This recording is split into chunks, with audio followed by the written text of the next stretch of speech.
Bonjour à tous, c'est Pierre pour Android Pit France. Alors aux côtés du Huawei P20 Pro, Huawei profitait de son événement à Paris pour nous dévoiler son Huawei P20. Alors positionné pour un tarif un peu plus abordable que le P20 Pro, que vaut ce nouveau Huawei P20?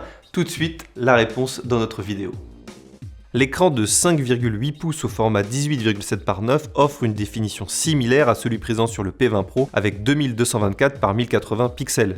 La principale différence entre les deux modèles est que Huawei s'appuie sur un écran TFT IPS sur ce P20. L'encoche est bien évidemment notable, mais elle peut être désactivée par logiciel à partir des réglages de l'écran. Sous le capot, le P20 n'est pas si différent du P20 Pro puisqu'on retrouve un processeur Kirin 970 accompagné de 4 Go de RAM et 128 Go de mémoire interne. Finalement, au lieu de 3 caméras, le P20 n'en offre que 2. Nous connaissons déjà la combinaison du capteur noir et blanc de 20 mégapixels avec le capteur couleur de 12 mégapixels. C'est ce que propose par exemple le Mate 10 Pro.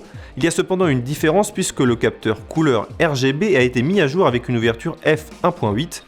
Il y a aussi un nouveau mode slow motion jusqu'à 960 images par seconde et une caméra frontale de 24 mégapixels contre 8 pour le Huawei P10. Parmi les déceptions, on notera l'absence de certification IP67. Le P20 intègre aussi une bonne batterie de 3400 mAh, Android 8.1 Oreo et MUI dans la version 8.1. Le modem 418 LTE promet des vitesses de téléchargement allant jusqu'à 1,2 gigabits par seconde.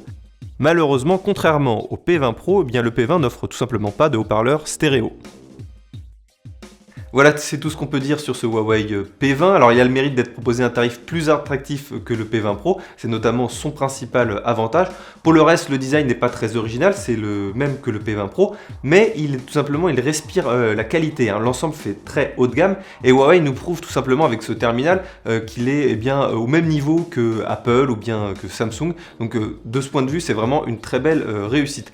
Le smartphone va débarquer très rapidement dans les commerces, on va pouvoir le tester aussi dans les prochains jours, de quoi vous faire un test plus complet et tester vraiment ses capacités au quotidien.